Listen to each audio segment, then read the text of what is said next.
बोले श्री शंखेश्वर पार्श्वनाथ भगवान की जय। बोले श्री धर्मनाथ भगवान की जय।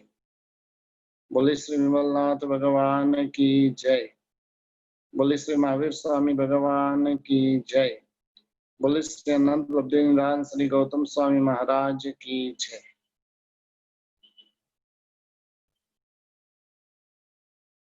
योग दृष्टि समुच्चय ग्रंथ आधारित महोपाध्याय श्री विजय जी महाराजा द्वारा रचित 8 दृष्टि की सज्जाएं और उसके ऊपर हमारी जो बातें चल रही है, सज्जाए के माध्यम से योग की जो 8 दृष्टि रही हुई है, जिसके बारे में संक्षेप परिचय हमने 2 दिनों के अंतर्गत प्राप्त किया था। किस किस प्रकार की दृष्टि है। प्रथम की 4 दृष्टि वो मिथ्यात्व गुण स्थानक पर रही हुई रहती है। 5वीं दृष्टि से सम्यक्त्व की भूमिका प्रारंभ होती है और अंतिम दृष्टि जो रही हुई है वो क्षपक श्रेणी में सहयोगी केवली गुण स्थानक और अयोगी केवली गुण स्थानक, इस प्रकार से ऊपर की भूमिका के अंदर ये 8वीं दृष्टि होती है। एक एक दृष्टि के अंदर जो विज्ञान है वो विशेष विशेष होता जाता है और इस प्रकार होते होते आखिर में वो विज्ञान इतना पराकाष्ठा पर पहुंच जाता है कि वहां पर सर्वज्ञ सर्वदर्शिता की भूमिका को वो खड़ा कर देता। इन 8 दृष्टियों के ऊपर हमारे जैसे बाल जीवों के ऊपर उपकार करने के लिए महोपाध्याय जी महाराजा ने जो 8 दृष्टि की सज्जाई की रचना की है और उसके ऊपर हम विवेचना आज से प्रारंभ कर रहे हैं। शिव सुख कारण उपदिशी योग तणी अड़दिठी रे ते गुण थुणी जिन वीरनो करसु धर्मनी पुट्ठी रे। बहुत सुंदर बात बताई परमात्मा महावीर देव ने। किस लिए ये योग की 8 दृष्टि का उपदेश दिया और उसके बारे में बताते हुए बता रहे हैं कि शिव सुख कारण उपदेशी, किस कारण से ये दृष्टि का उपदेश दिया और उसका कारण बता रहे कि शिव सुख कारण, मोक्ष के कारणभूत ये योग की 8 दृष्टि रही हुई है। जगत के जीव मोक्ष को प्राप्त करे, इस प्रकार के हेतु के साथ में ये 8 प्रकार की दृष्टि की बात प्रभु वीर परमात्मा ने हमें बताई है। ते गुण थुणी जिन वीर नो करसु धर्मनी पुट्ठी रे।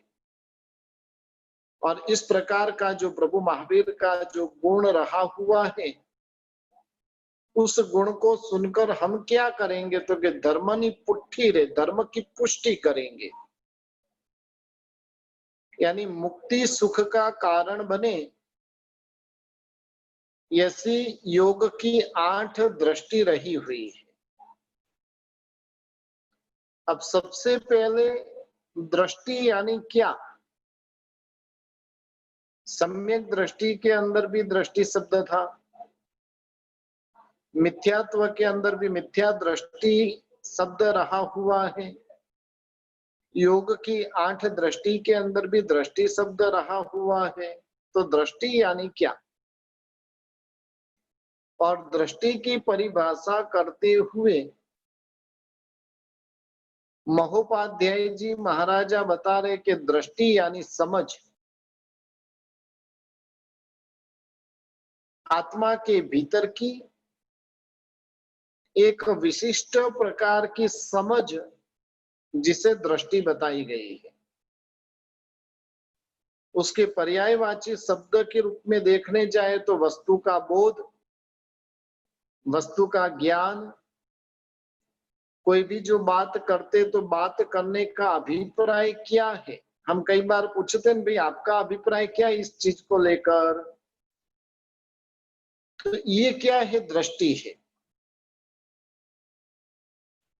यानी वस्तु एक की एक रही हुई है,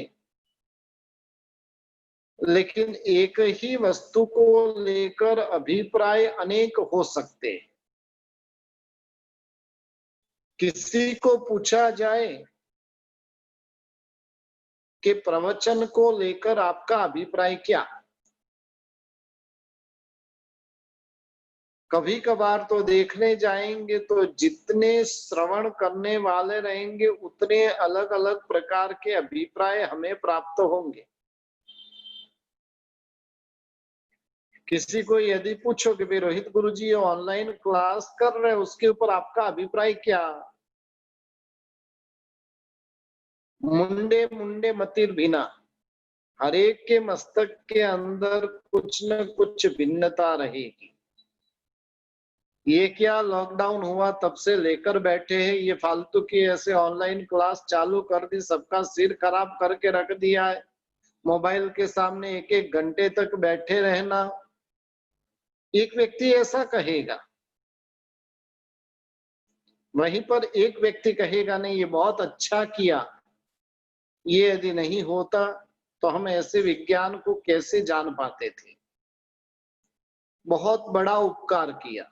यानी जितनी व्यक्ति उतने उतने अभिप्राय अलग अलग होते हैं, और ये अभिप्राय को दृष्टि कहते हैं।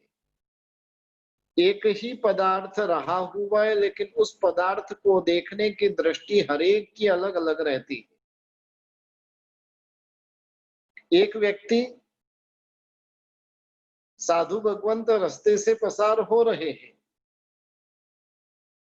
वहां पर एक व्यक्ति क्या करेगा तो क्या हो भाव से उनके सामने मस्तक झुकाएगा, धन्य है इन्होंने संसार का त्याग किया, अहो भाव से वंदना करेगा।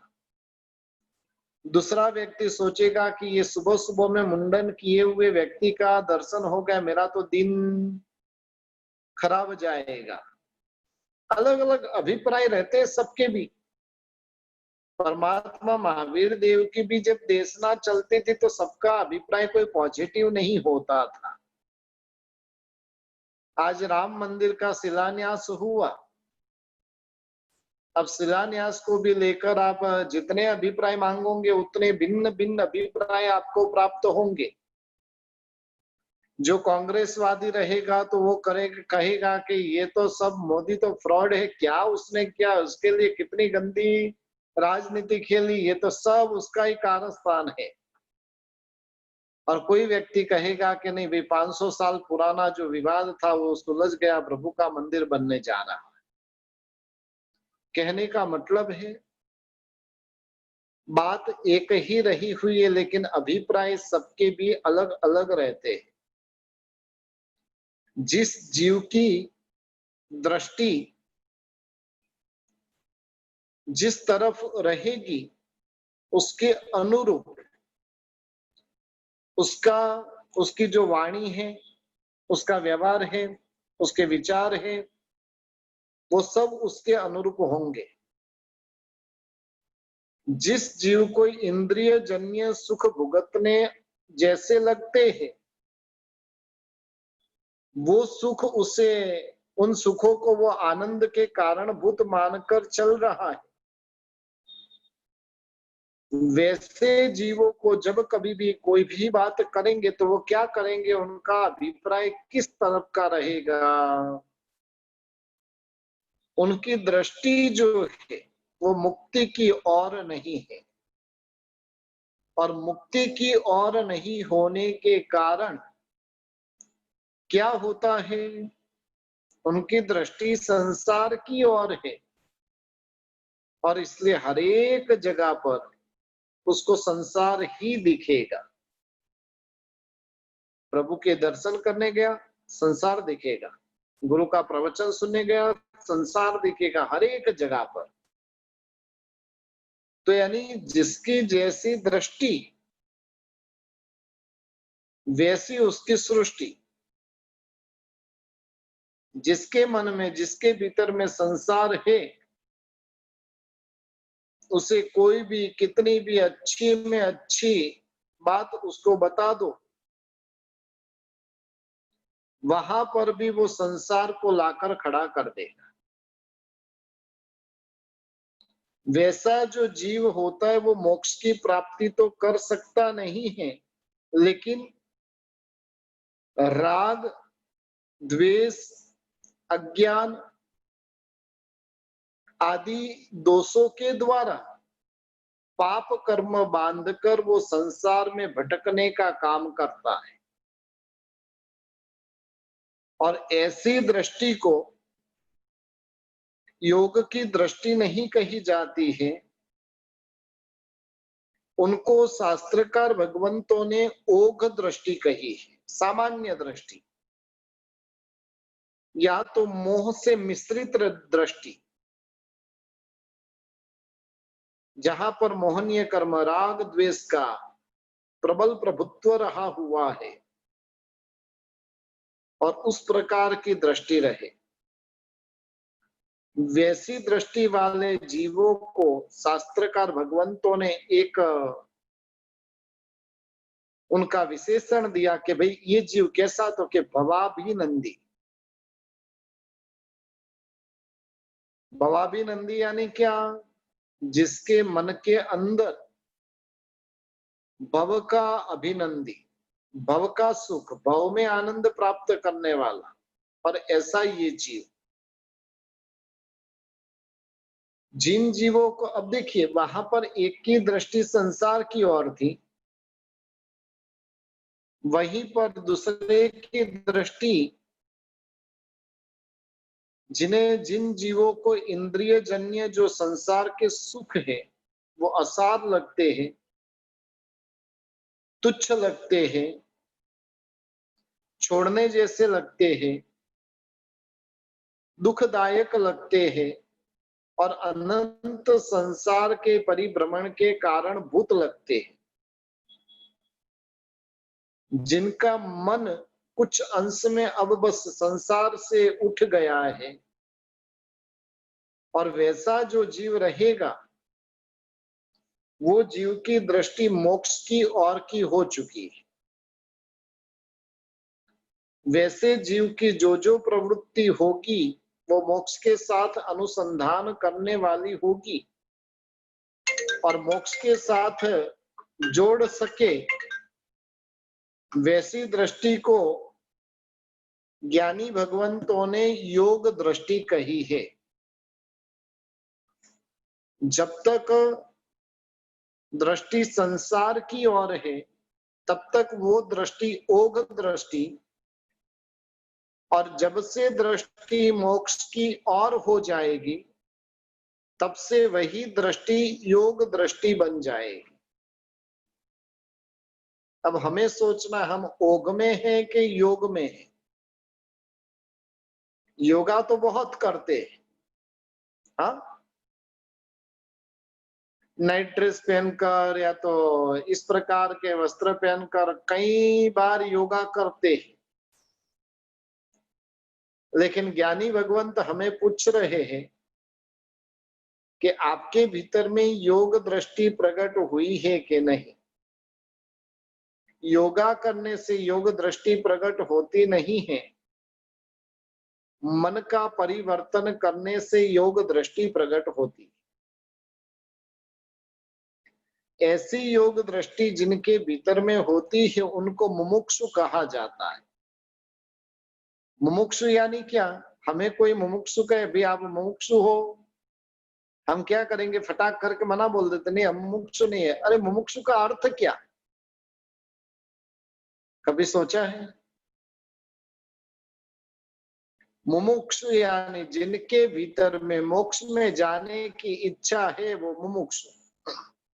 बोले हम सब मुमुक्षु है कि नहीं? आज के बाद में कोई पूछेंगे भाई तुम मुमुक्षु हो, क्या जवाब मिलेगा? जिसके भीतर में मोक्ष की अभिलाषा रही हुई है वो मुमुक्षु। अब हमारे भीतर में मोक्ष की अभिलाषा है कि नहीं? दीक्षा की अभिलाषा नहीं है, इसलिए दीक्षार्थी हम नहीं है, लेकिन मुमुक्षु तो पक्के है ना। आज मोक्ष मिलता रहे तो कल के ऊपर नहीं ना। मरे बिना तो मोक्ष होगा नहीं, ये पक्की बात है। कोरोना से मरो के कहीं से भी मरो, मरे बिना मोक्ष नहीं, ये पक्की बात है। बोलो आज मोक्ष में कोई लेकर जाता रहे तो तैयारी है ना?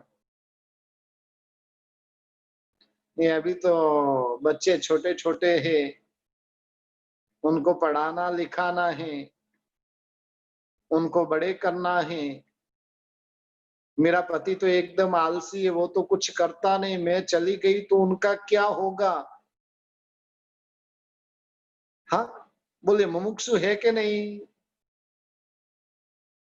कोई कोई कह रहे तैयार है, पहले श्रीमती जी को पूछ लेना कितने तैयार हो।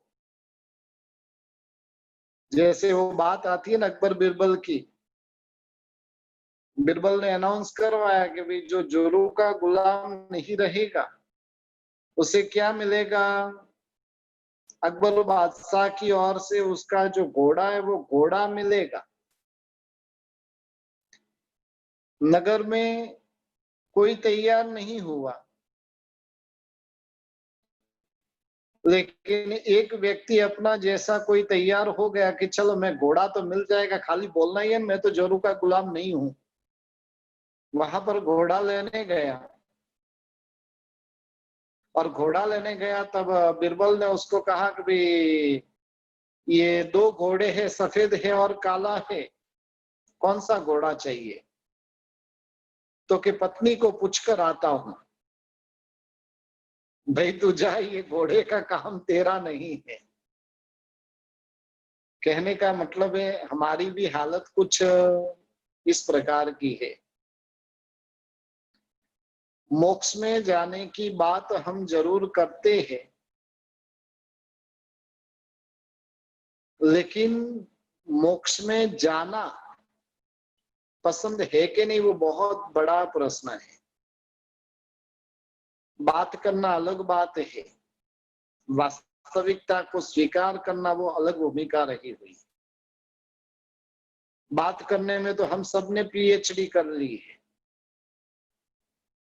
लेकिन आचरण की भूमिका में देखने जाए तो अभी तक भी। इसलिए हम सब मुमुक्षु है। मुमुक्षु यानी कि आज के बाद में कोई भी पूछे भाई तुम मुमुक्षु हो? हाँ भाई मुझे मोक्ष में जाना है,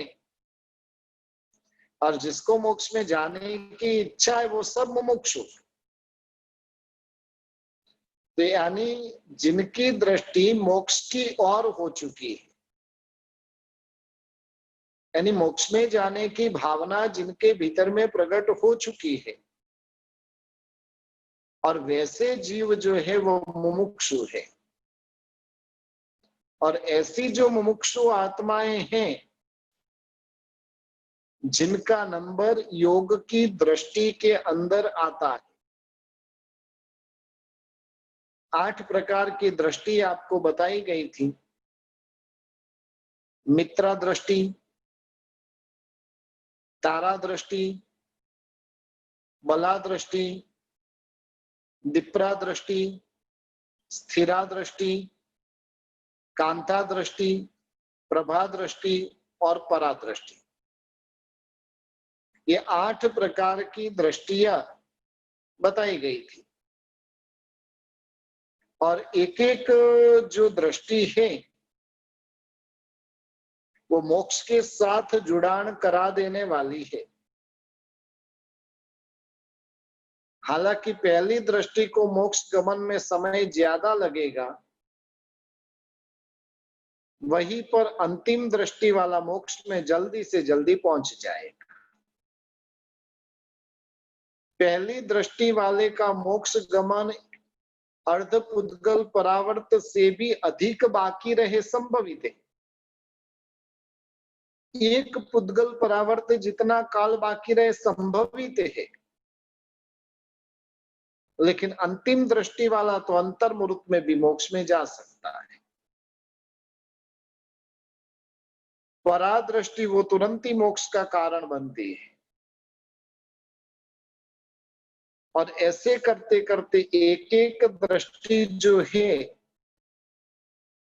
पहले मित्रा दृष्टि में मोक्ष में समय अधिक है तो तारा में थोड़ा कम बाकी है, बला में और कम बाकी है। जैसे जैसे दृष्टि की भूमिका में आगे आगे बढ़ते जाएंगे वैसे वैसे मोक्ष की मंजिल निकट निकट होती जाएगी। बेंगलोर से यहां से राजस्थान जाने के लिए निकले। अब जैसे जैसे ट्रेन पसार होगी एक एक स्टेशन आता जाएगा, एक एक जंक्शन आता जाएगा, वैसे वैसे राजस्थान नजदीक होता जाएगा कि दूर होता जाएगा। समझ लो कि भी एक ट्रेन यहां से निकली सुबह में 6 बजे, दूसरी ट्रेन निकली सुबह में 10 बजे, तीसरी ट्रेन निकली दोपहर में 2 बजे, चौथी ट्रेन निकली शाम को 6 बजे। अब 6 बजे सुबह में निकली हुई ट्रेन वाला जो है वो राजस्थान से उतना ही निकट में है। 10 बजे वाला उससे थोड़ा दूर है, 2 बजे वाला और दूर है, और 6 बजे वाला तो और भी ज्यादा दूर है। यानी 6 बजे वाला समझ लो कि भी मित्रा दृष्टि वाला है, और सुबह में 6 बजे वाला समझ लो कि वो कौन सी दृष्टि वाला है, परादृष्टि वाला। यानी जैसे जैसे एक एक स्टेशन पसार होता जाता है वैसे वैसे वो गंतव्य स्थान है वहां पर निकट निकट में होता जाता है। बस उसी प्रकार से ये जो दृष्टियां रही हुई है, और इन दृष्टियों को क्या कहा शुरुआत में ही तो कि शिव सुख कारण, मोक्ष का जो सुख है और सुख के कारणभूत, ऐसी ये दृष्टियां बताई गई है। यानी एक एक दृष्टि जैसे जैसे आगे बढ़ते जाते हैं वैसे वैसे वो मोक्ष के कारणभूत बनती जाती। और परा नाम की जो 8वीं दृष्टि है वो तो अनंतर साक्षात मोक्ष का कारण है। तो यानी इस प्रकार से शिव सुख के कारणभूत दृष्टियों को महोपाध्याय जी महाराजा ने बताया है। अब हमें सोचना है कि हमें शिव सुख चाहिए कि नहीं चाहिए, तो मुझे क्या करना है, इन दृष्टि के अंदर मुझे आना है। दृष्टि यानी क्या, तो कि अंतर की जो दृष्टि है वो हमें सुधारनी है, तो सृष्टि तो अपने आप सुधर जाए। एक बार दृष्टि सुधर जाती है तो बाकी सारे के सारे व्यवहार अपने आप सुधर जाते हैं। दृष्टि की शुद्धि करना यानी क्या, तो कि निश्चय से आत्मा की शुद्धि करना, और वो उसके माध्यम से साधन की शुद्धि तो हुए बिना रहेगी ही नहीं। एक परिणति है और एक प्रवृत्ति है। परिणति यानी अंतर आत्मा के परिणाम, और प्रवृत्ति यानी बाहर की जो प्रवृत्ति। परिणति परिवर्तित तो हो गई तो प्रवृत्ति को परिवर्तन होने में अधिक समय लगेगा नहीं, और प्रवृत्ति के माध्यम से परिणति को सुधार सकते हैं। दोनों एक दूसरे के पूरक है। इसलिए परिणति को सुधारने के लिए इन 8 दृष्टियों का उपदेश परमात्मा महावीर देव ने दिया है। परमात्मा अनंत अनंत गुणों के भंडार है। उनके अनंत गुण जो रहे हुए हैं, वो इंद्र रहे, बृहस्पति रहे कि श्रुत केवली रहे, वो भी उनके गुण पूर्ण रूप से गा नहीं सकते। अपनी तो क्या बात करनी। अनंत गुणों में से उन्होंने जो पर को हित का जो उपदेश दिया, एक गुण है अरिहंत भगवंत का। केवल ज्ञान पाने के बाद में परमात्मा का ये बहुत बड़ा गुण, हित का उपदेश, अपने परिवार के सदस्य भी हमारे हितोपदेशी है कि नहीं, बहुत बड़ा प्रश्न है। अपनी आत्मा का कल्याण कर रहे के खुद के स्वार्थ में है। वास्तव में कहिए कि आपके परिवार के सदस्य आपको कब तक अच्छे लगे? आपके स्वार्थ की पुष्टि होती हो तब तक वो अच्छे। स्वार्थ की पुष्टि होनी बंद हो गई, फिर वो कैसे लगेंगे? वही खराब लगेंगे। और इसलिए तीर्थंकर देवों ने केवल ज्ञान पाने के बाद में हित का उपदेश दिया। ते गुण थुणी जिन वीरनो, यानी ये वीर भगवान का गुण सुनकर यशो विजय जी महाराजा कह रहे कि हम भी क्या करेंगे, तो कि उनके जैसे हितोपदेश देंगे जिससे आत्मा अपनी आत्मा का कल्याण कर सके। और उसके लिए हितोपदेश मुझे भी देना है, ऐसा यशो विजय जी महाराजा कह रहे हैं। एक चीज ध्यान रखिए कि मैं भी कोई फ्री बैठा हुआ नहीं, मेरे पास में भी बहुत सारा काम रहा, लेकिन फिर भी एक क्लास लेकर क्यों बैठा हूं? मात्र और मात्र एक भीतर की कामना है कि एकाद आत्मा के भीतर में भी शुभ परिणाम प्रकट हो जाएंगे तो मोक्ष मार्ग में चढ़ जाएगा। आज सुबह में भी बैठा हुआ था, तब भी मन में विचार आया कि इस बार प्रतिक्रमण गुरु भगवंतों के साथ में होगा कि नहीं होगा, वो बहुत बड़ा प्रश्न है। और तब मैंने सोचा कि काफी लोगों के पास में किताब है, लेकिन किताब पढ़ने की आदत नहीं है, पढ़ना आता नहीं है। तो फिर मन के अंदर विचार किया कि 1-2 दिन के अंदर प्रज्वलन के पहले पहले कम से कम उनको पढ़ना तो सिखा दे रहे, ताकि वो अपने आप किताब देखकर भी प्रतिक्रमण कर सके। अब जिसको समझ लो कि भाई लोगस तक ही आता है और उसको अपने आप प्रतिक्रमण करना है, किताब देखकर कितना डिफिकल्ट काम है।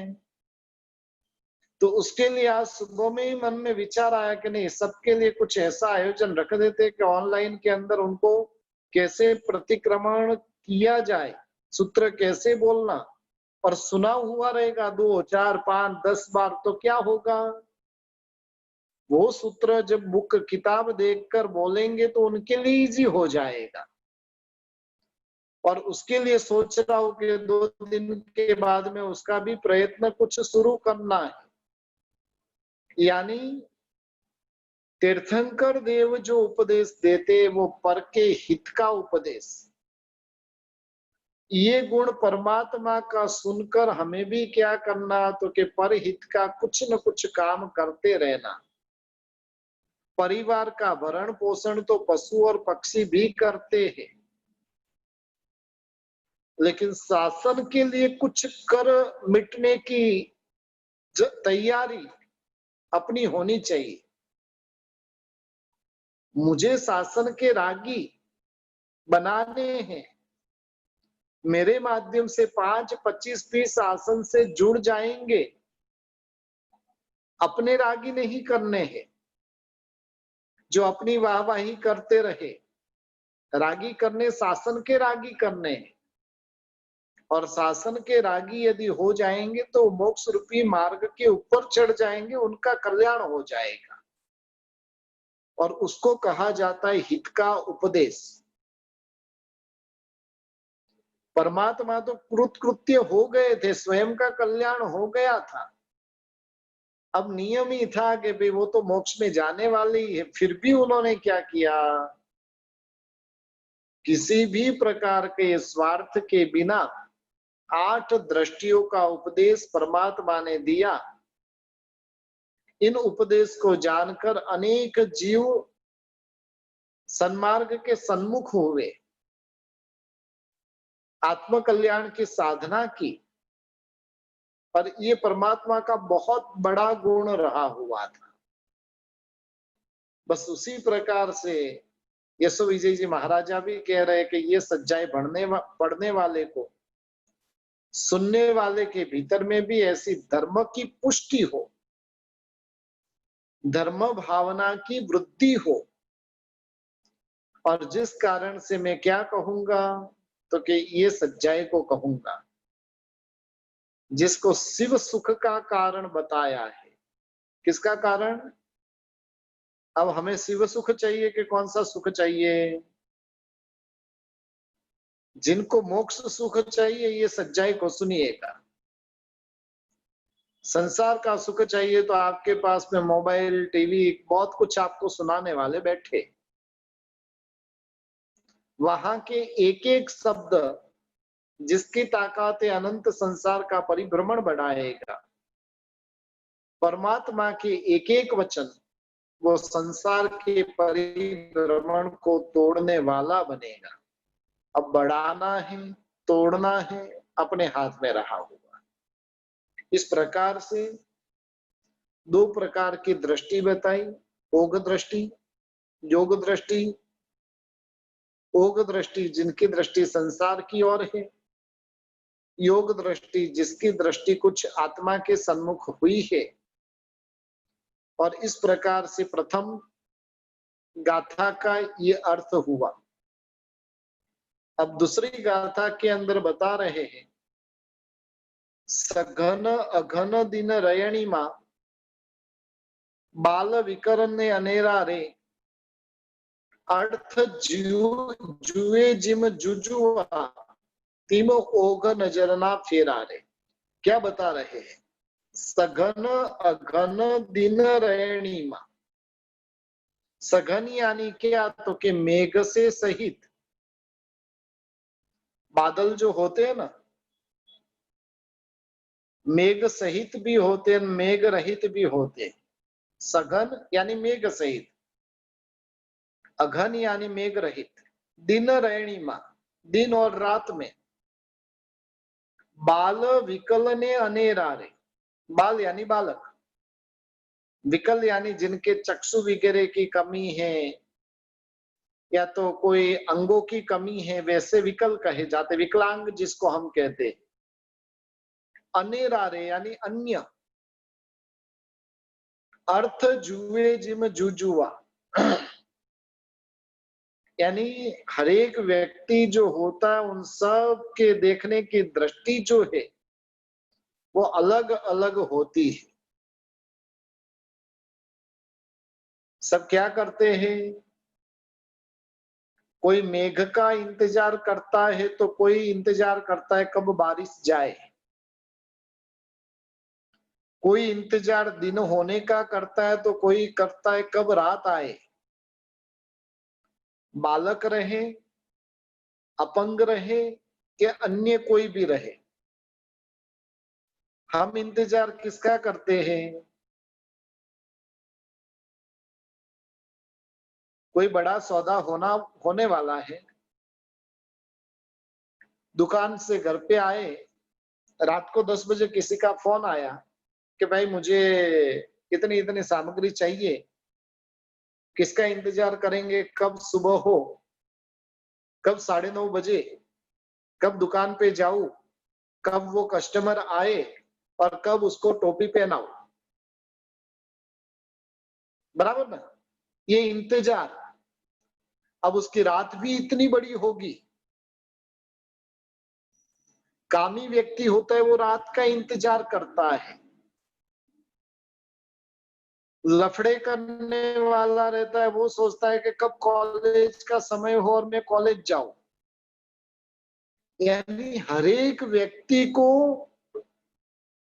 वो दिन और रात को, बारिश और बिना बारिश की सीजन को वो अपनी अपनी दृष्टि से वो सोचता है,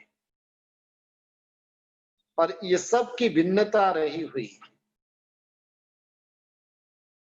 मेरी पाठशाला पिछले समझ लो कि भी जब से लॉकडाउन हुआ उसके भी 15 दिन पहले से बंद है,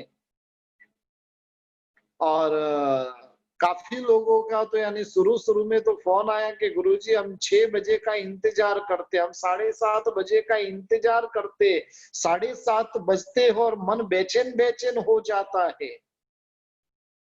7:30 बज गए और हम घर पे बैठे हैं, बारंबार बारंबार उसकी हमें याद आती रहती है। दृष्टि है, ज्ञान की दृष्टि, इसलिए उसकी याद आती है।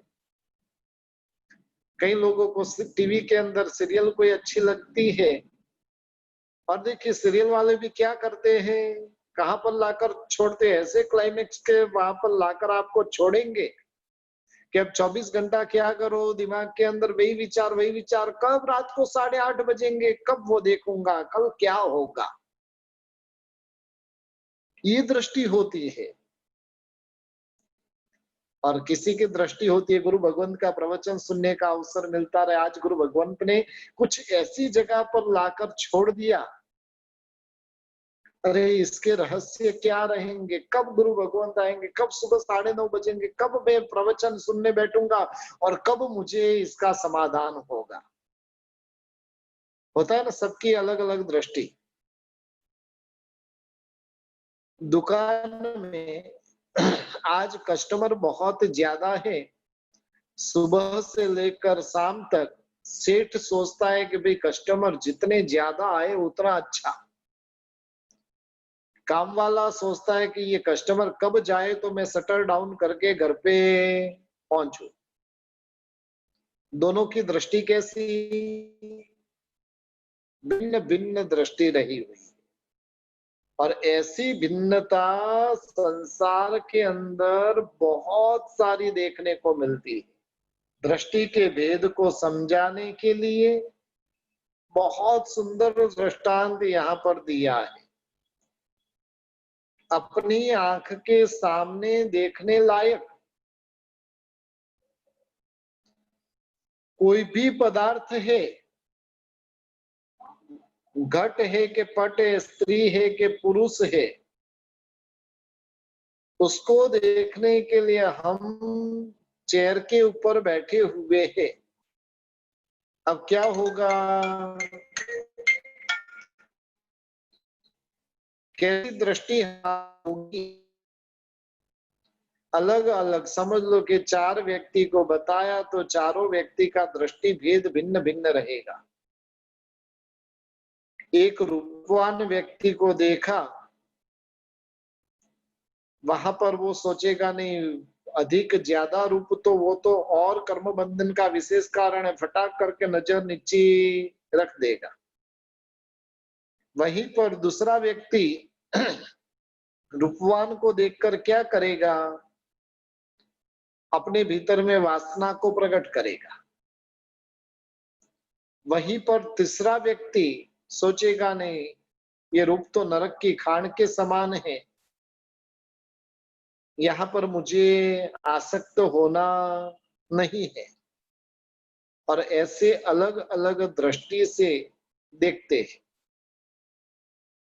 सामान्य दृष्टि से ऐसे अनेक भेद हो जाते हैं। देखने वाले का नजरिया कैसा है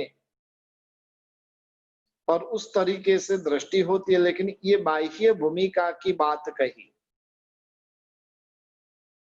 अब अंतर आत्मा की बात करने जाए तो आत्मा आदि जो तत्व रहे हुए हैं, किसी को एकांत से नित्य दिखते, किसी को अनित्य दिखते। आत्मा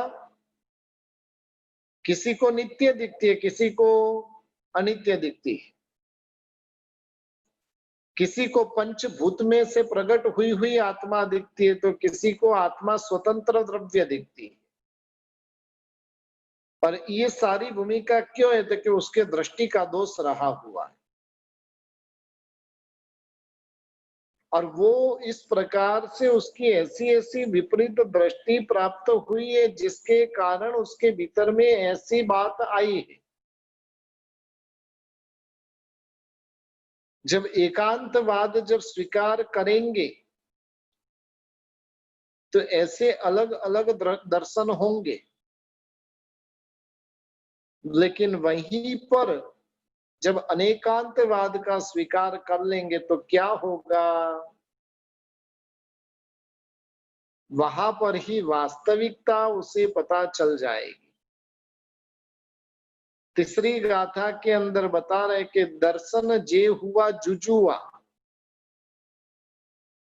ते ओघ नजर ने फेरे रे, वेद स्थिरादिक दृष्टि मा समकित दृष्टि ने हेरे रे।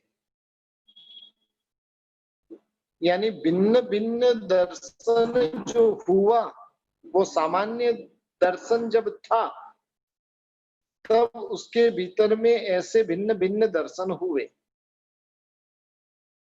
जब स्थिर आदि दृष्टि उसे प्राप्त हो जाएगी, यानी सम्यक्त्व की प्राप्ति हो जाएगी, तब वही दर्शन उसे आश्चर्यकारी लगेंगे कि मैं क्या इसमें इस प्रकार का सुख मान रहा था। अनंत उपकारी तीर्थंकर भगवंतों ने अनंत अखंड केवल ज्ञान आदि गुणों को आविर्भूत करके नित्य अनित्य, भिन्न अभिन्न, सत असत इत्यादि जितने भी भाव है ना, वो सब दृष्टिकोण से जगत को देखा है, और जगत को देखकर जगत का यथार्थ उपदेश परमात्मा ने दिया है। यथार्थ यानी क्या? यथार्थ का अर्थ होता है जो जिस स्वरूप में है उसी स्वरूप में उसे देखना, उसे यथार्थ कहते हैं।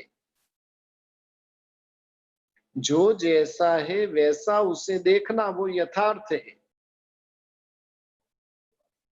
जगत के यथार्थ सूक्ष्म और स्थूल स्वरूप को देखने में, उपदेश देने में कहीं पर भी कोई भी बाधा नहीं, क्योंकि तीर्थंकर भगवंत होते वो यथार्थ ज्ञाता होते, यथार्थ उपदेशक होते हैं और यथार्थ हितकारक होते हैं।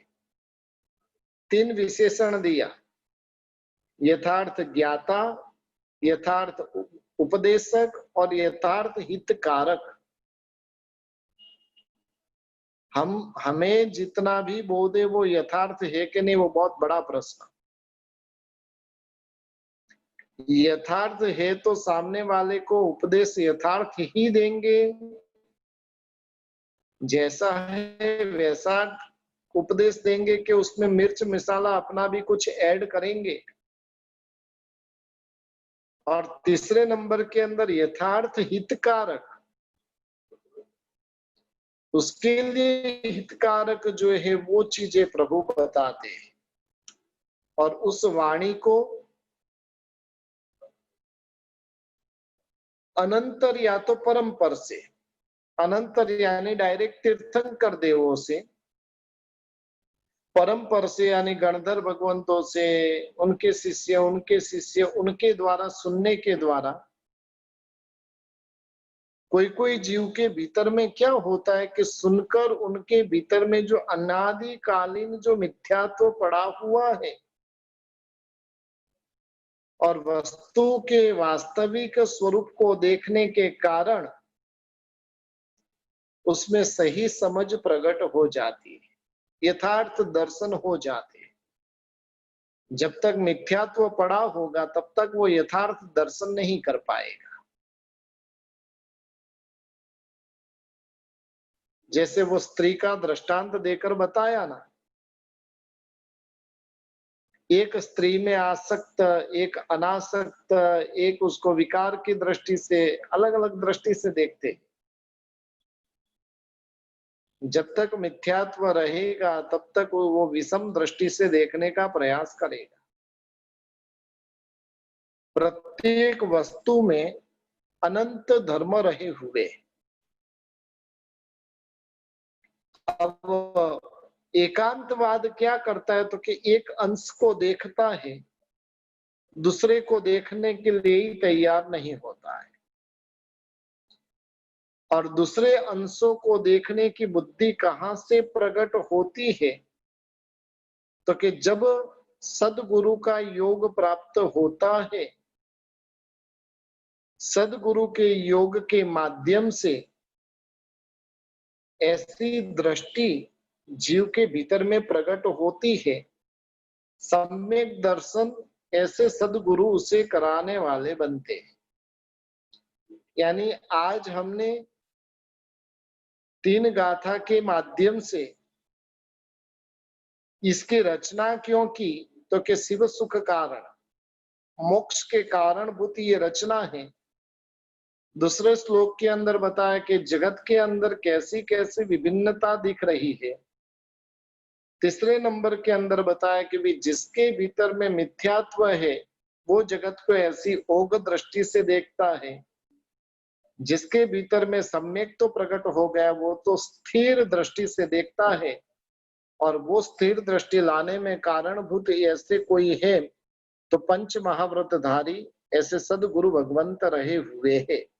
यहाँ तक आज हमने बात की है, आज यहाँ पर ही रुकते हैं। कल इसके ऊपर